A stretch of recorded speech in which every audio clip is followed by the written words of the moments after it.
wasn't conducive to Zoom calls then. So I, got the mic and like capture card on my camera, and it looks so much better. Oh yeah, it looks really good. What kind of mic are you running?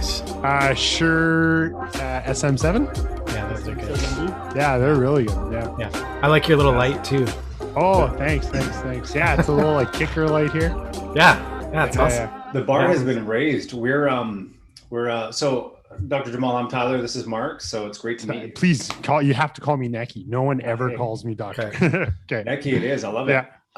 So we typically record in our studio, but obviously given the whole COVID situation, we've had to do it remotely today. So we were kind of bummed because we do have a pretty kick-ass studio. But yeah, I've seen it. I've seen it the other podcast. Man, fellas, thanks a lot for having me. I'm super pumped. Well, thanks for being here, man. That's awesome. Yeah. Likewise. Are you guys right in Vancouver? We're just about 40 minutes outside. We're both in Langley. Oh, okay. Yeah. Have you That's been awesome. These neck of the woods much? Oh yeah, I teach in Burnaby. And Bytes, right? Bytes. Yeah. So I'm there all the time. Oh, cool. And I'm going to be there on next Friday. Okay. I'm excited to finally get out of, I went to Toronto a couple of weeks ago, but it's nice to start traveling again. That's for sure. That's awesome. No more cabin fever anymore, right? Man, it's getting crazy because I don't know about you guys, but I can't sit still. I always need to be doing something. So this is really killing me. Yeah, same. Yeah. Yeah, I've worked with Mark Juan for a couple of years now. So man, I used to work with his lab, Paul Rowe, gosh, 10 years ago. Oh, really? Yeah, I've sort of spent the last 10 years on the distribution side. So yeah, I work with, I was exclusively in the lab world. And then I sort of made the transition over to more clinical stuff in the last 7 or 8 years. So I started working with Paul Rowe and Jay and those guys, sort of helping them with their sort of find new products for them and cool new stuff to make, back in the, oh man, when all-on-4 was all the rage back then. Yeah. And then, they were doing some really cool stuff in there, with hybrids and, fixed on top, basically overdentures and full mouth cases. So he's still blowing it up, doing great things. Absolutely. Yeah, no, I've learned a lot from him as well. It's been a good relationship, and I've been teaching there for, I think, 6 years now. So it's been cool. That's awesome. You have to let us know, because let us know the next time you're in town. We'll come out and we'll get some footage of you. Oh yeah, right. That'd be awesome, man. That's cool. So how'd you guys start up all this? Ty, take it. Oh man, it's interesting. I just pushed record on the start of this because I knew we'd jump right into a fun conversation with you. So for those that are joining us, obviously I'm Tyler from Dentist on Demand. This is Mark, and we're very lucky to have with us Dr. Nekky Jamal from, how do you say, is it Wayside Dental? Yeah, Wayside Dental. Yeah. You guys are in Lloydminster. The Lloydminster, Alberta. That's right. We're half Alberta, half Saskatchewan. It's all fun, man. It's a beautiful place, and I love it here. So it's home for me. Well, it looks like you've spent some time in Saskatchewan and Alberta, so you can claim that you're kind of a border boy. That's right. Yeah. I hope the Saskatchewan people, I feel like I've been adopted, but I was born and raised in Calgary, so best of both worlds there for sure. Oh, so cool. I have a lot of family, and I've got family in Oyen. I'm not sure how far Oyen is. I think it's pretty far. It's like Acadia Valley, right? it's, I guess, sort of is it close to the border? I'm not even sure. I remember driving through Owen quite a bit, when I used to drive from Calgary to Saskatoon, in school. Yeah. And so I remember always going through Owen. I don't think I spent much time there, but I remember seeing the sign. Yeah, well, my dad was born in Lumsden, and they they had a small, I'm gonna say, I don't even know, it's maybe a couple of acres. I'm not sure how big it was, but they had a farm that they sort of started maybe 100 years ago. And it was just about 20 minutes outside of Bethune, sort of the Bethune-Wilcox area in Saskatchewan. And my dad left that farm. He became a veterinarian, so he went to Guelph to study vet school. And then he ended up coming out here, and he opened up he started working with the principal veterinarian at Kingcrest in Burnaby. And then he opened up an animal hospital in Aldergrove. So that was kind of how my dad broke away from the prairies. But it's funny, hey, every European background folk in Canada started off in Saskatchewan on a farm, right? And then they split off, right? Yeah. That's how it worked. For sure. So to answer your question, Nekky, Dentist on Demand kind of started about 6 years ago. Like I said, I was on the distribution side. So my game plan was to really create a tool that was a great way to sort of promote my clients, keep them busy, keep them sort of top of mind in their community for on the dentistry side of things. And it's really kind of evolved into this, because social media, that's really our sandbox. That's how we sort of get a lot of eyeballs to our clinicians, and obviously with the podcast, and we do a ton of content creation. Dentist on Demand has kind of evolved into this sort of lead generation / social media content company, and podcasts are a great way for us to sort of put the amazing dentists like yourself on here and really sort of, learn their story and learn more about what you guys do.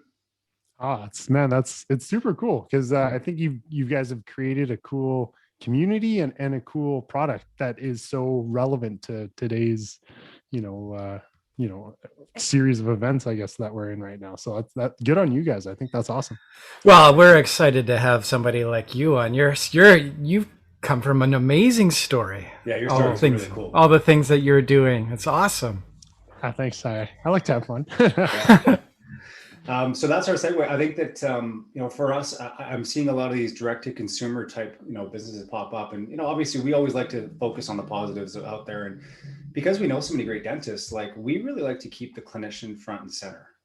You can only automate so much. And it really starts with what you guys do, whether it's the dentistry you perform, whether it's the courses you teach, whatever it is, like you guys have invested so much time and energy and passion into what it is you do, that for us, we really want to keep that front and center of the dental industry, and get away from, not get away, but like focus less on the automation and focus more on what it is you guys do and your passion. Because without you guys going to school for the decades that you do and learning and really having a passion for this profession, we don't have a show.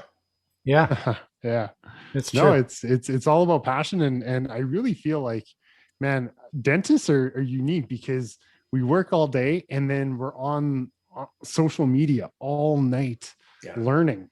Like there's no stop to it. And I talk to my other physician friends, and they all think that we're crazy. We work all day and then we want to keep on learning and post cases and learn from each other at night. And it's amazing. Like you learn more on social media these days than you do in, reading journals or anything like that. So it's been awesome.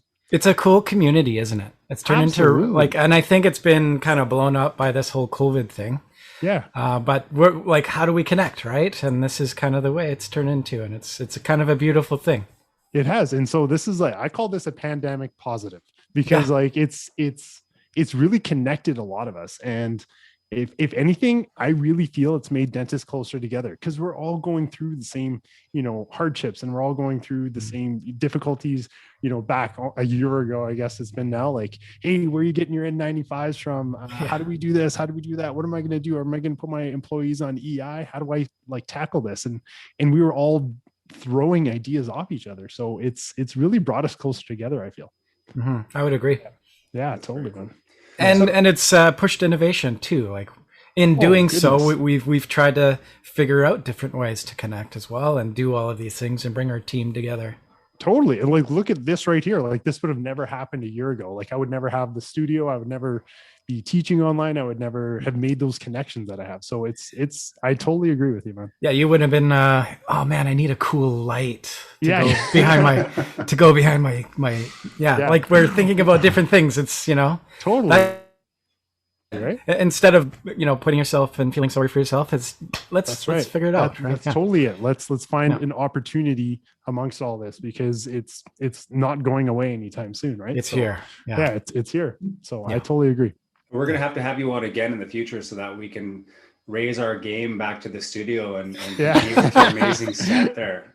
Yeah, right. I don't have anything behind me. I could have put some cool bookshelves. No. It's so simple. Like the way good. you set it up is fantastic. The color, the oranges and the grays together. Yeah, no, you're nailing it. Oh, thanks, man.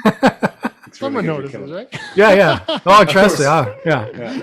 I was in the film industry for 15 years, so we're always looking at people's sets and going, "Oh wow, that looks really amazing." Yeah, totally, right? Yeah, no, that's awesome. Thanks. So, Nekky, tell us tell us your story, man. Like, how'd you get into dental? Like, tell us from the beginning. Where Man, did it all start? I got a lot of stories, and if you let me talk, I'll talk forever. So perfect. This sounds like a series. Well, I hope so. Yeah. That's right. I grew up in Calgary. I hate to say it, but I think the origins of like, why I wanted to become a dentist really started when my parents got divorced, unfortunately. And I was 13 years old, and I was living with my dad, and we had nothing, and we didn't, always have a home to go to. And it was really like the start of, hardship. And it taught me a lot about my dad, about what it's like to, be a dad. I'm not a dad yet. I hope so one day, but it taught me a lot about what it is to be a man. And it taught me what I need to work for. And if I want to get out of this situation, I'm going to have to work for it. And I remember my dad, he said, Nekky, you need straight teeth, because you could, no joke, I used to be able to drive a truck between my two front teeth. I looked horrible. I looked like a rabbit. And I was pudgy, and dad said, you know what, we're going to get you straight teeth. And we had nothing. And yet he got me braces, and he provided not straight teeth, but he provided confidence. And that's how I knew I needed to become a dentist. I needed to be able to provide that service for another person that, may not have that opportunity to go to a dentist or anything like that. Mm-hmm. But then I went to my own dentist, and I was like, I was always a taller dude, like I'm 6'5". Oh, wow. And I thought my hands were too big to be a dentist. And so he put his hands up, and I was like, my hands were half the size of his. And I was like, oh, so I can become a dentist. And so, I got into dentistry, and I went to U of S because there's no dental school in Calgary. And one thing led to another, and became a dentist. And no joke, like I thank my lucky stars every day, because we are in the best profession out there. There's not a day that goes by. Of course, we all have our hard days, but you always look back and you're like, man, what choices did I make to get so lucky to get where I am today? And awesome. So I just feel a lot of gratitude and gratefulness to, be where I am right now, for sure. That's very cool. And so you went to school, and when you came out, that's a great story, by the way, like just to attach it to like really sort of the genesis of it for you, and knowing your mindset at the start of the journey. Like, I always sort of had issues with not issues, but I always wanted a better smile as well. And I remember I was an actor back in 2006. Yeah. So that's nice. My background.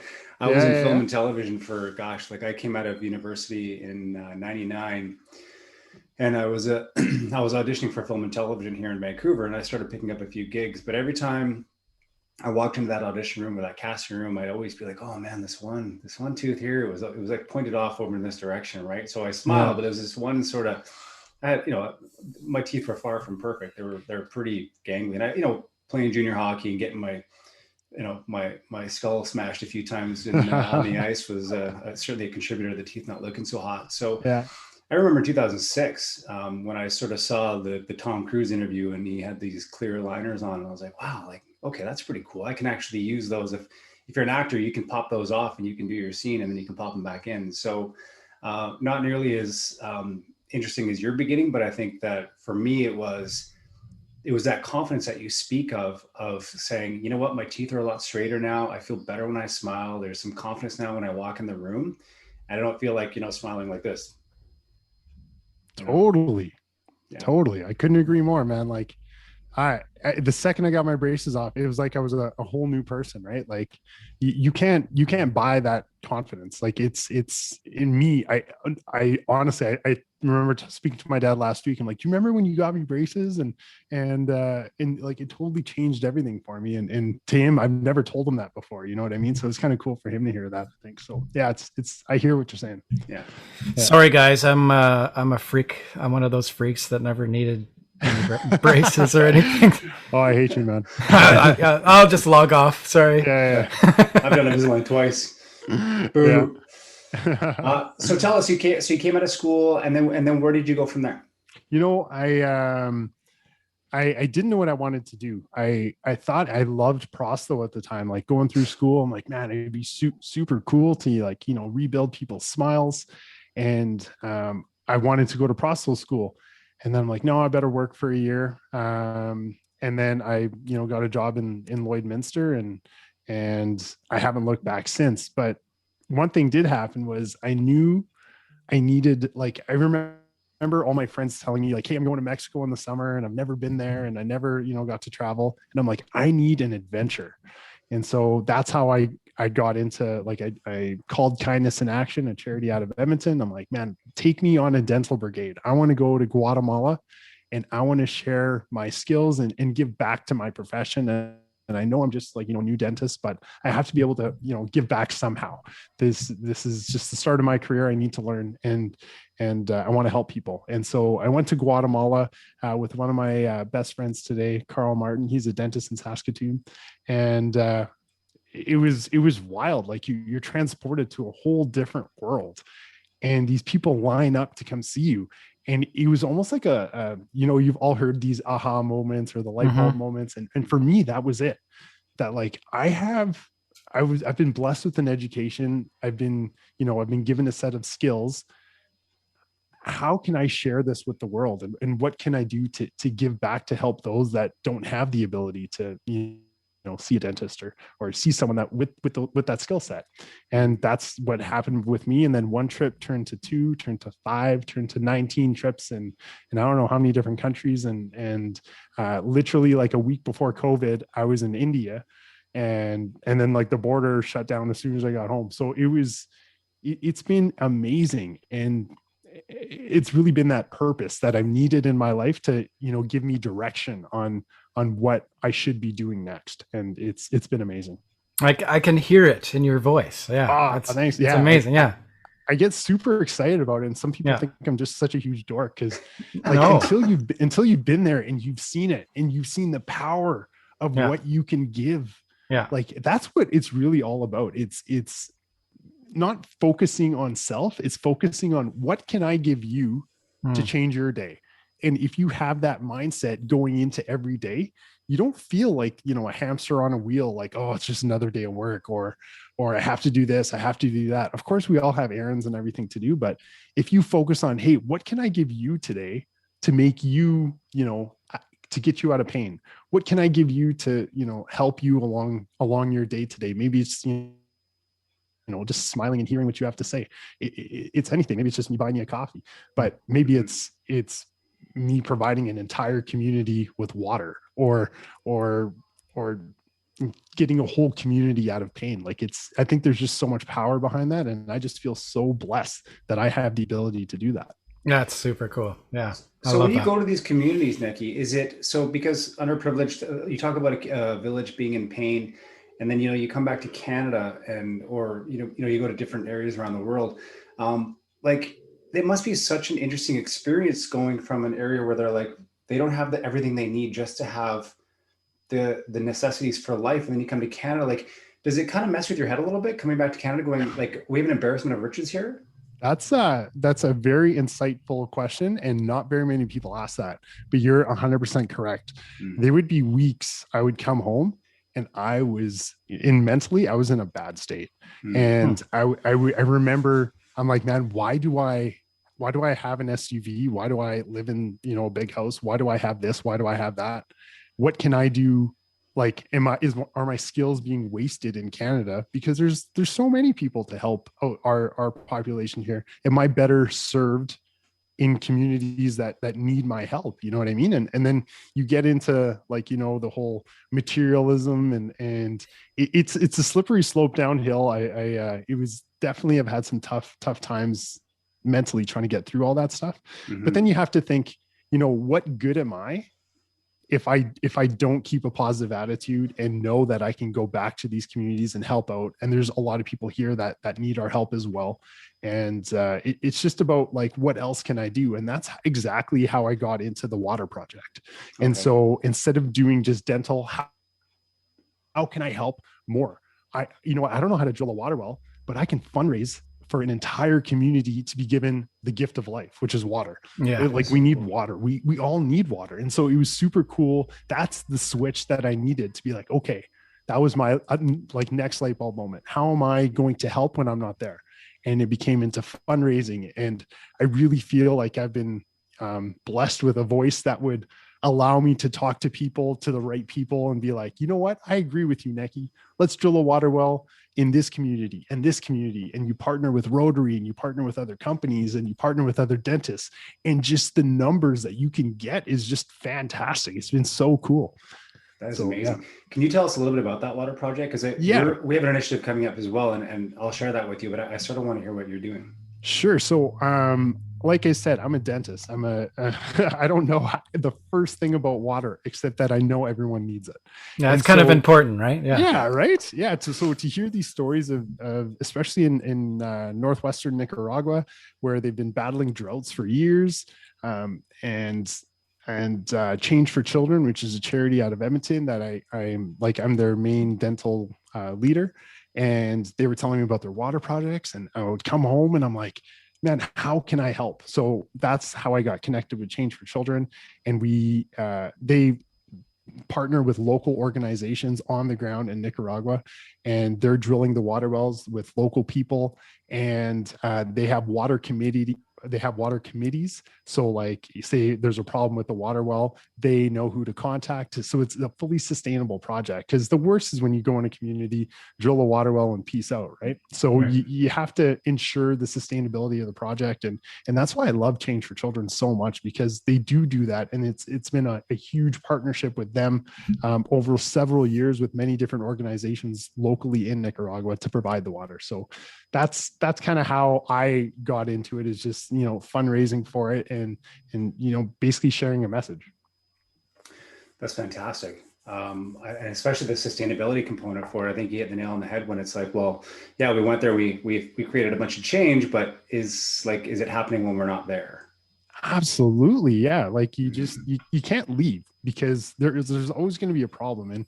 And I know a lot of people, they like to go down, drop some money, give themselves a pat on their back, and they felt like they've done their good. And you know what? That's awesome. And to each their own, and that's cool. But we need to ensure that money is being put to good use long-term, right? And so that's why I really like working with those partner organizations on the ground, because I'm up here. I can't do anything down there, right? So, yeah. Tell me about your water project. Now you got me interested. Yeah. Mark, do you want me to talk about it, or do you? Yeah. Go for it. Yeah. Okay. So we have there's a couple of us running this company, Mark and I, and then we do have a couple other friends of ours that work with us on Dentist on Demand. Obviously, it's not just Mark and I, but we're the face of the company. So we have at our disposal a bunch of sea bins. So sea bins is a company out of Australia. And what these are these huge garbage receptacles that you can put in the ocean. So we have purchased a number of these. I think we have 10. I think we're going to have 12 in total. Mm-hmm. And so what we're going to do with these, we're partnering with a company called Swim Drink Fish, which you may have heard of in your endeavors. So Swim Drink Fish they're similar to Ocean Wise, they're just a lot bigger. And Swim Drink Fish, UBC, the Peter Wall Foundation. There's a number of companies coming together to launch these sea bins around the greater Vancouver area.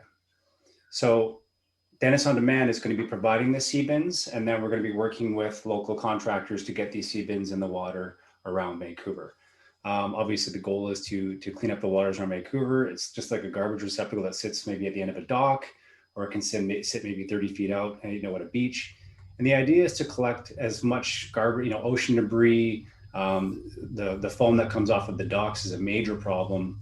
And really sort of trying to get as much plastic out of the water, the surrounding areas, because as we know, like most of the coastal lines around the world are where we're seeing the majority of the garbage, and then it floats out to sea and it goes to the greater, the huge garbage patch out in the Pacific or wherever.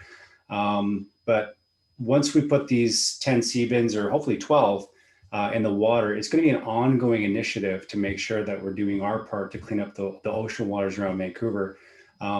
They launched, I believe, I'm not sure how many they did in the Great Lakes in the Ontario area, but they had a very successful campaign out there to clean up the water in the Great Lakes and a lot of the debris and whatnot. And it's a really good, again, we talk about sustainability. It's a great program where you can partner with the city or the province to say, hey, we're going to put the sea bins out there. Now let's just make sure that somebody from the city is, replacing the garbage bags and making sure that everything is emptied out of them, so that doesn't sit for too long. So that's our initiative. But ultimately, being in a position where to give back, I think, I think if you are, you should. Totally. And I couldn't agree more. And that's what I'm saying. Like, you can do your own thing. You don't have to go on a dental brigade. You don't have to drill a water well. You don't have to provide C-bins. You can find your own unique ability to do whatever in your own backyard. You don't have to travel to change someone's day, change someone's tomorrow, or change someone's forever. Like we all have that unique ability in us to create that change now. And so I love it, man. We're all doing what we can to make a difference. And so that's all that matters. It's awesome. Have you seen Seaspiracy yet? Just on a side note. I've had it queued up in my Netflix. I've honestly, I started watching The Serpent, and that was freaking me out because I do some dumb things when I travel, and I gotta watch that one. Yeah. We watched it last weekend because one of our partners was like, "Hey, watch that. It relates to what we're doing with Seabins." But I think what's my takeaway from watching Seaspiracy, first of all, watch it. It's fantastic. Yeah. I heard. It made me never want to eat fish again, which it's kind of a bummer because you walk away from it going, okay, I guess we're never eating fish again. No more sushi. No more sushi. In Vancouver? Oh, I know. Yeah. The sushi in Vancouver is to die for. But one of the things I said to Amir, who's one of our partners, I said, man, now we need a sea bin that can fit fishing nets into it, because the show starts with talking about the problems that fishing nets are causing.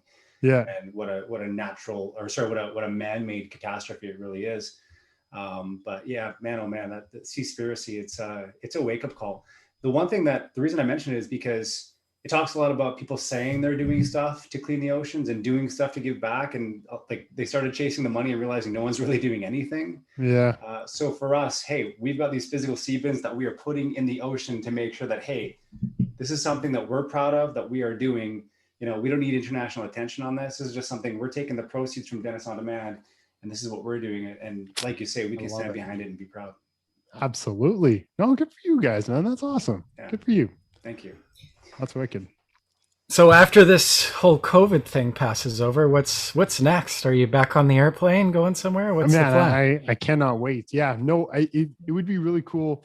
The thing about COVID is I've been getting more calls than ever. They're like, hey, as soon as COVID, relaxes a bit, when's the next dental brigade? How can I help? How can I do this? Because so many people realize, it's not just at home. We need to share our skills. And so I can't wait for the next dental brigade. I want to go right back to Guatemala. That's my favorite place to go. And it's just awesome. So yeah, I'll be heading down there. We're actually supposed to go to Ecuador this year. And we got invited to go to the Galapagos and do dental work down there. And that's a super unique opportunity, but unfortunately, I don't know what's going on. But nobody does really, right? Yeah. Nobody knows. I just got my COVID shot yesterday. And so hopefully in Alberta, we've been much slower than everyone else in BC, especially with who gets it and when. So once the world gets immunized, I guess, then that's when the borders will open back up and we can start traveling again.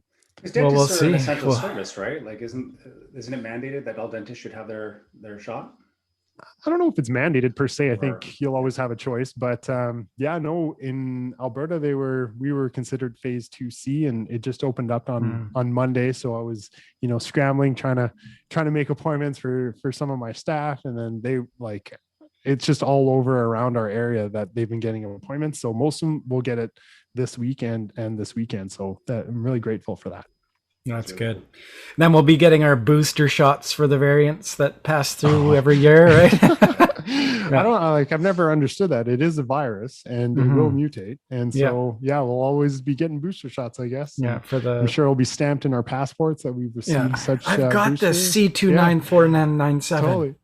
But not the 98. So now you can't come in the country. Okay. I'm going home. You're banned. So when you go on these trips, just out of curiosity, what do you take? Oh man, that's a great question. Pack a bag? Yeah. Oh yeah. So we actually carry, so during the 3 months prior, we pack bins. And so the big Rubbermaid totes, and they all have to be under 50 pounds. Otherwise, the airlines charge you like crazy. Right. So we pack everything we can in bins. So anesthetic, we bring everything from our clinics.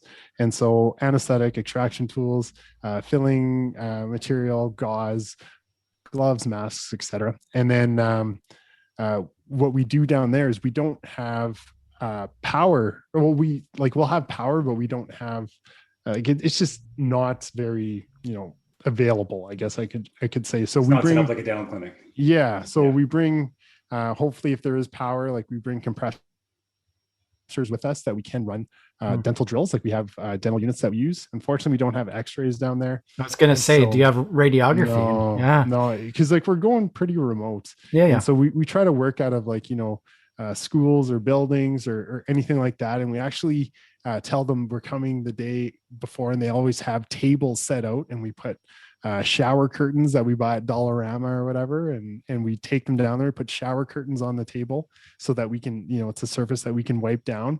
And then this is the gross part. We don't have suction, of course, because we're not we're in the middle of nowhere, right? So we have garbage bags taped to the table. And I don't know how COVID friendly this is anymore. We're gonna have to come up with a new strategy. Yeah. But and then we just throw everything in the garbage bag right beside you. People spit in there, and it's very primitive. It's very basic, but we're getting people out of pain, and we're getting rid of oral infections that have manifested for, in some cases, for years.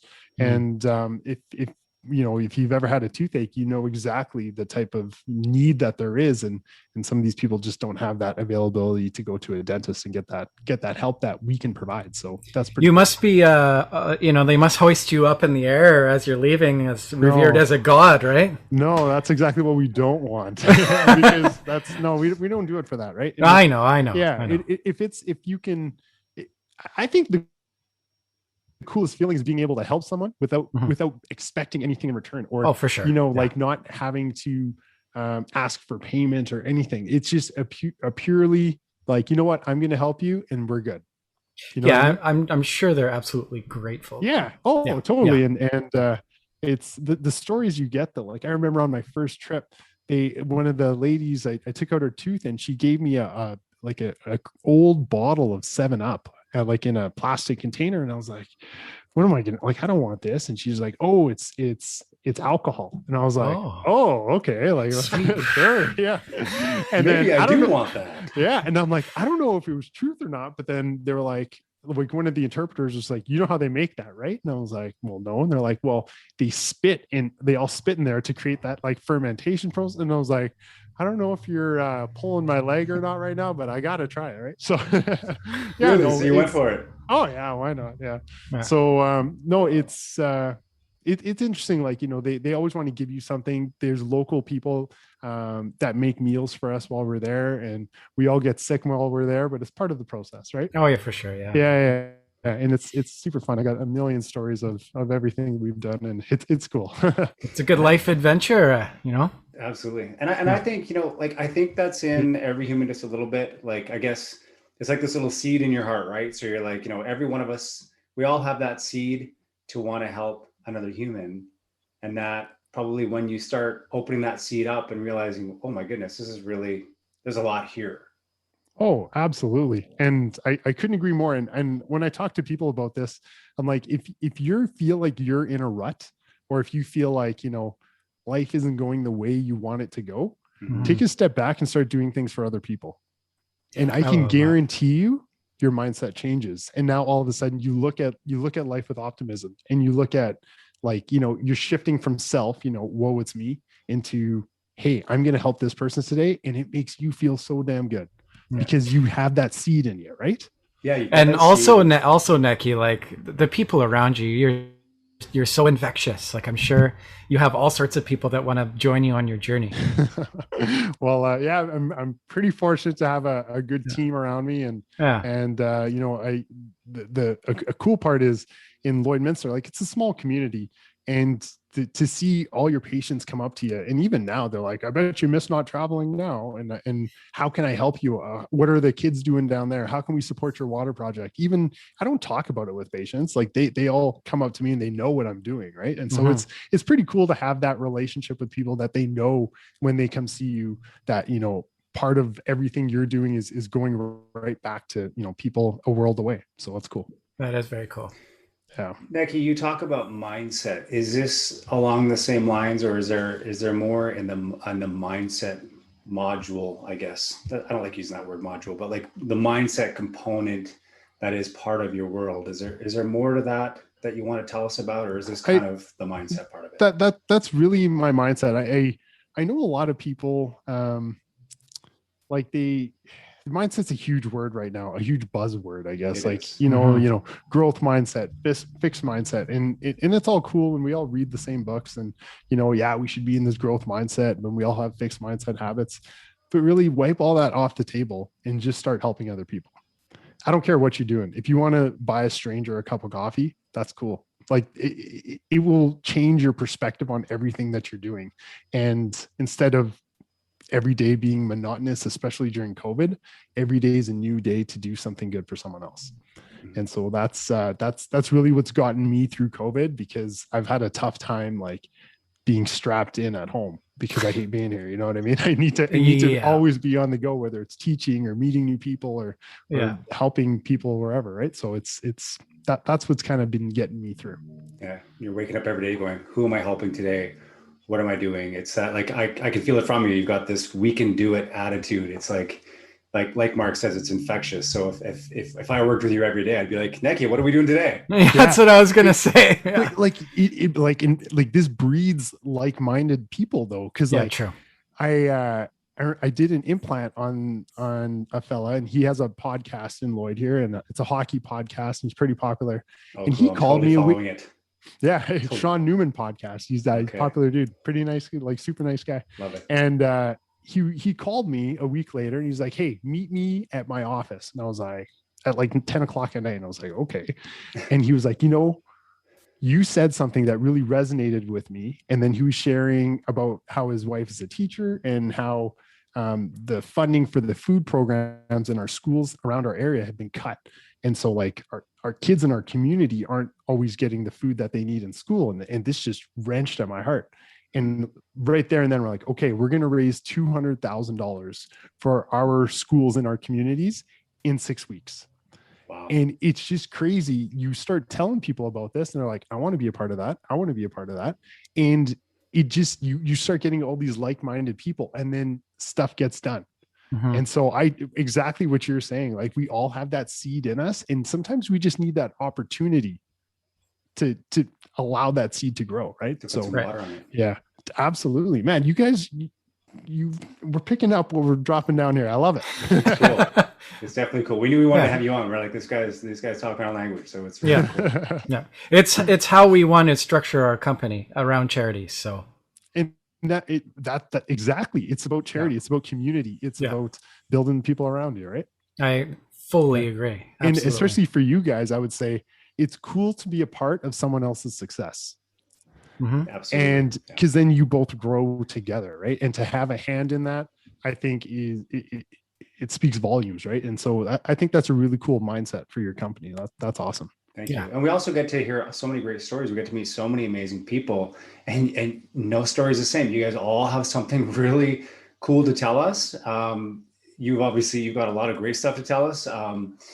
And for us to be able to share in that story, because then we'll see you at the PDC, or we'll see you somewhere in the future. We'll be like, hey, let's get back on the show. Let's find out what you're doing. Yeah. Now. Which is really cool, right? Totally. Yeah. No, I missed PDC. I was shocked. So I gave a couple lectures at PDC right before COVID. Like that was like the week before COVID. I remember coming home and they're like, you have to quarantine. We're like, what are you talking about? What's quarantining?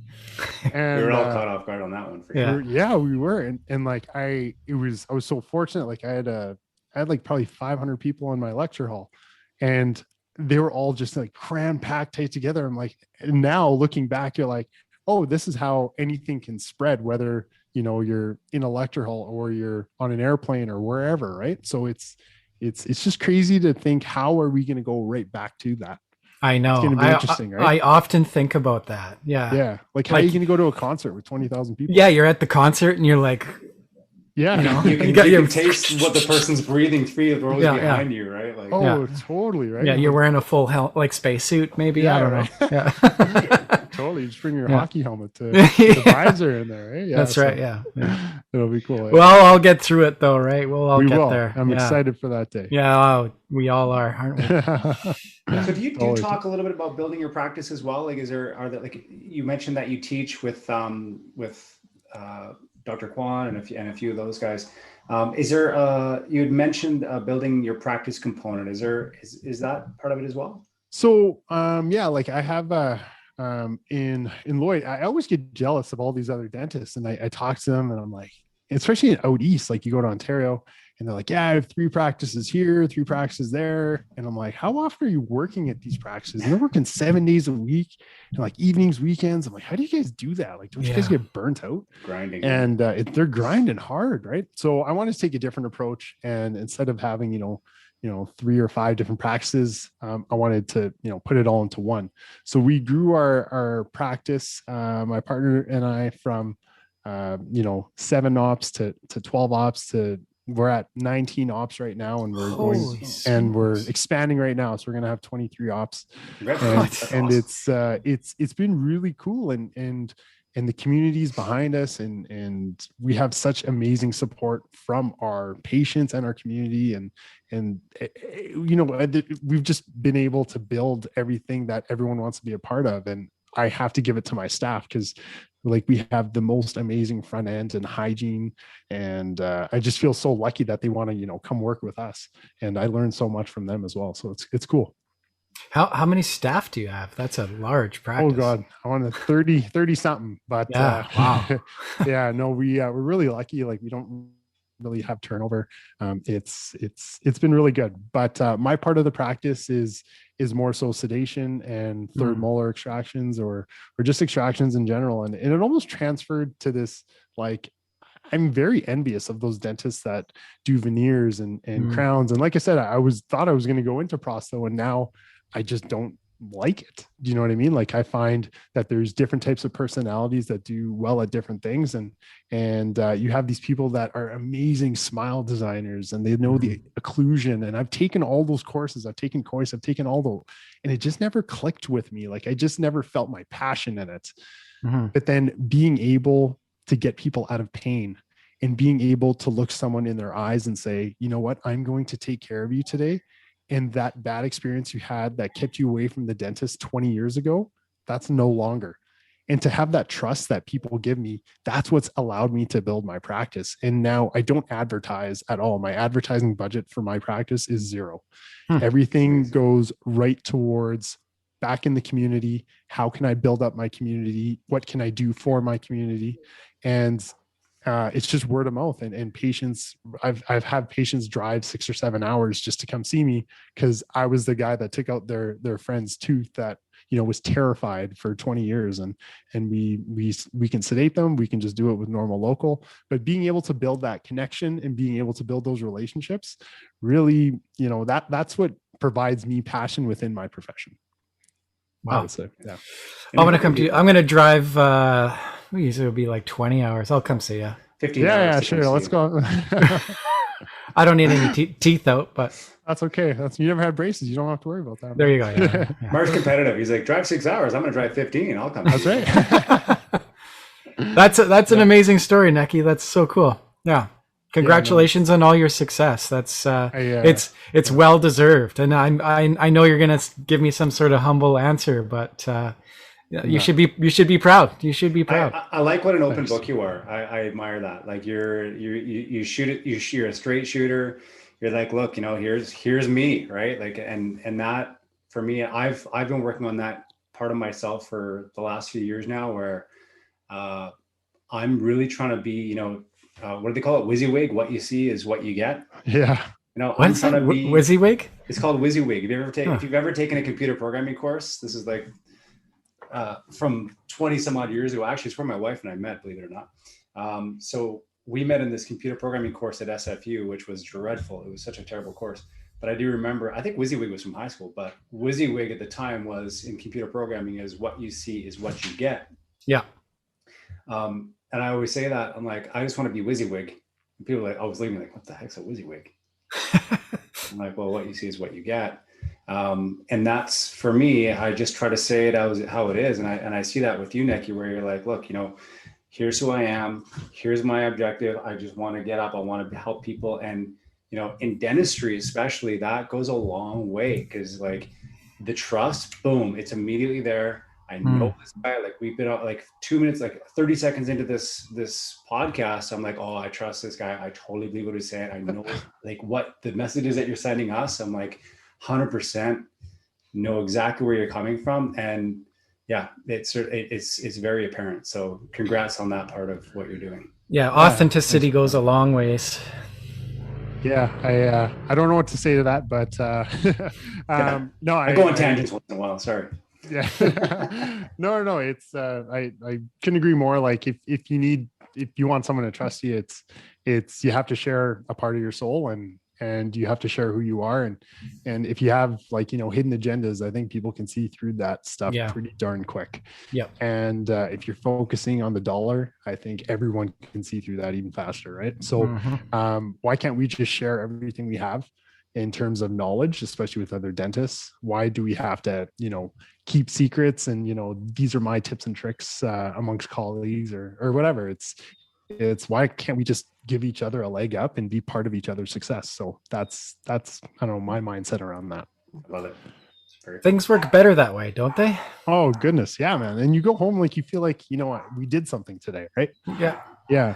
And to hear patients, like for me, I hate it. Like at the beginning of this conversation, like I don't like when patients call me Dr. Jamal, because like, I don't want to feel a sense of, superiority there. It's like, Nekky, you took out my kid's wisdom teeth today and everything went great. I just have a question here. Like, what should I do here? And I get a text at 10 o'clock at night, whatever. Right.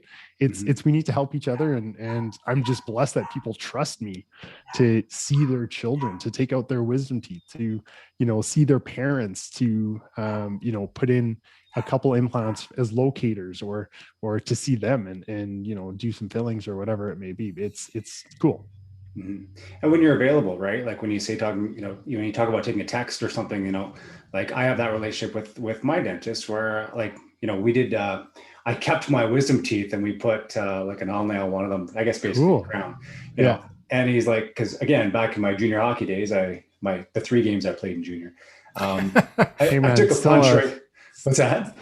It's still part of it, man. I'd call you a junior hockey player. It's part of the journey, right? Yeah. So I took a punch right here, and I remember feeling the fragments of this tooth hitting this side of the inside of my cheek. Oh man! I took this punch. So, but I kept, they put a big nasty ass filling on it, and then so I said to my dentist, I was like, hey, you know what? How does that wisdom tooth look back there? It's feeling pretty rough. And he's like, yeah. He's like, that thing is being held together by a string, man. Like you better figure something out.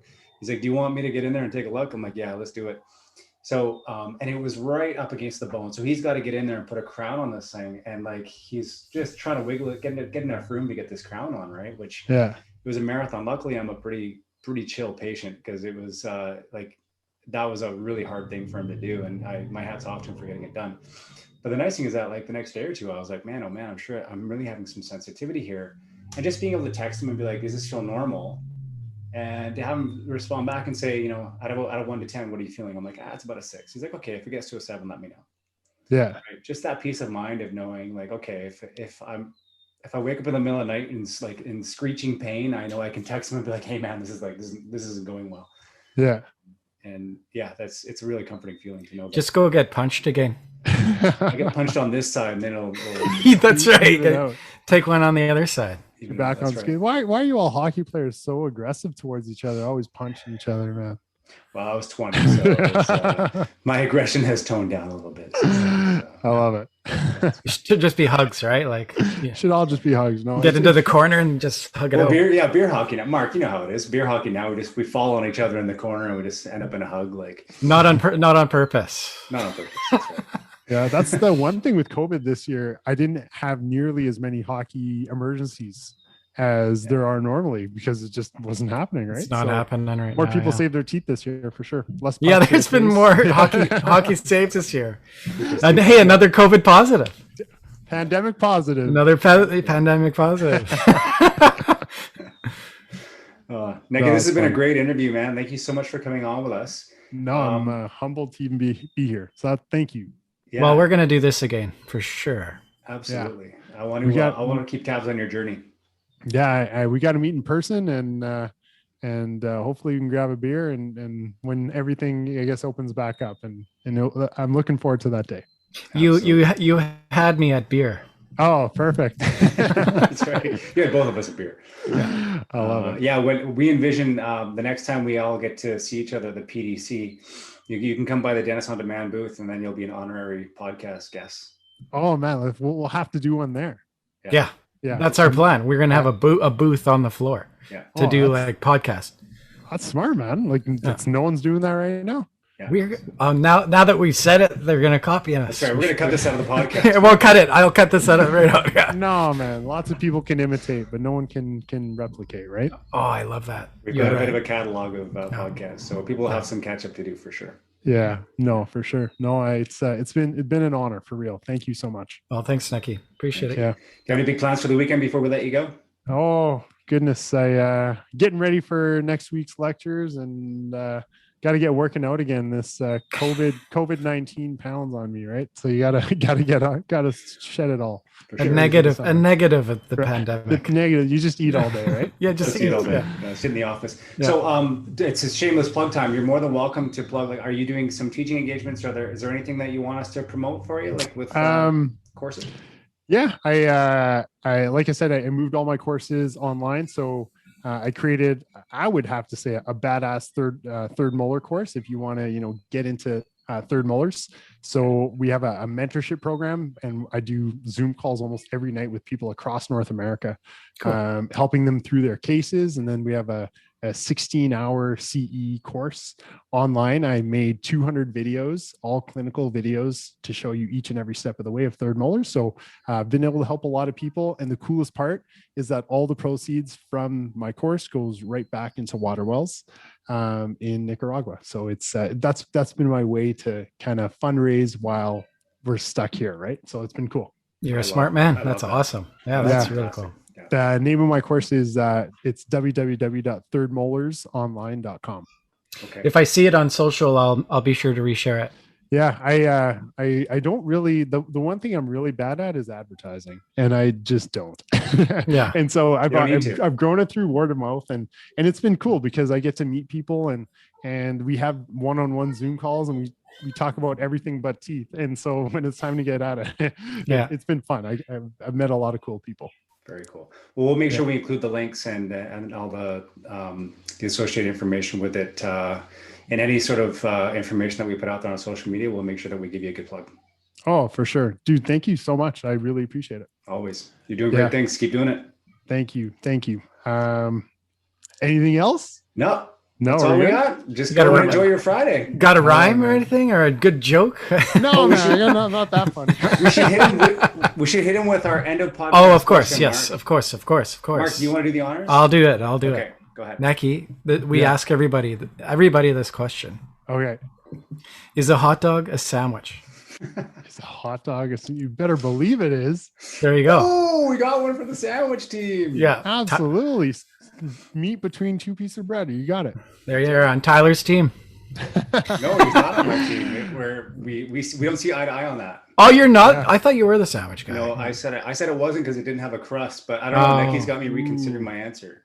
Well, especially if it's a Costco hot dog, because then it's a massive piece of meat in between bread. So it's good. I either think of Costco or the Safeco Field down in Seattle's hot dogs. Ooh, those are good too. Yeah, those are good. Man, you guys are so lucky in Vancouver. Can go down to Seattle when everything opens back up. That'd be awesome. Oh, you know what? Now that you mention it, I do have my Mariners hat. Oh, I see that. Yeah. Canucks are up here, and then I've got the Seahawks are up here. So I'm more of a Seahawks fan than a Mariners fan. Nice. Last time I went to a Seahawks game, it was Seahawks against Cowboys, and Tony Romo was still playing. Nice. Wow. And I love that. Did you guys go to the Seattle Mariners when they're playing the Blue Jays? Yeah. Yeah, and it's all just Canadians there. It's a sea of blue. Yeah. It's funny because I go and I'm a Mariners. I'm a Mariners fan, so we go and I sit in the sea of Jays fans.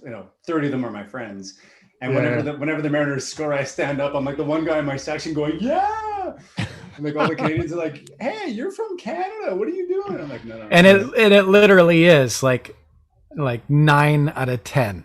It's wearing a blue hat. Well, and you see all the Mariners fans, they're all looking at because the Jays fans, they get pretty rowdy down there. So all the Mariners fans are shaking their heads. Oh, they hate it. Totally, hate right? Yeah. The Canadians are here. They're causing trouble. It's not a hockey game, guys. It's not a hockey. One guy said that. He was like, "Hey guys, this is baseball. Would you chill out?" Like. So were you a Mariners fan ever since like, the Ken Griffey Jr. days or prior? Yeah. Well, Ken Griffey Jr. and then the Seahawks. I was Seahawks is interesting. Not to switch teams, but Ken Griffey was kind of what really got me into the Mariners back when I was Absolutely. I think they got everyone into the Mariners because he was just so dominant, right? He was so dominant. And I never got to play baseball. Well, sorry, I never played baseball. I just never really took up the sport. I was a hockey kid. So for me, Ken Griffey was really the first time. And I was actually working in a sports store, believe it or not. I don't know why I say believe it or not. Just as ironic. I don't believe it. I don't believe it. You don't work in a sports store. But I was working in a sports store, and I remember it was like springtime. I just got hired at the sports store, and Ken Griffey was all the rage. And then I started getting into the romance of baseball. I was like, wow, this is really cool. Like I can see myself really getting into baseball. Yeah. And then it was too late for me to get into it. So I thought, okay, well, I'm just going to sit from the sidelines. And this Griffey kid is doing some cool stuff. So yeah. He had a really interesting like batting stance. That's what I remember when I was a kid watching him. Like he stood up very straight. Yeah, no, unorthodox, absolutely. No, that's cool. Nekky, we've taken tons of your time. Thank you so much for being on the show. Have a great Thank you, fellas. Thank you. We'll talk soon, I hope. Thank you. We will talk soon. All right, fellas. Okay, we'll see you guys later. Till next time. Take care. Bye-bye. See you guys. Thank you.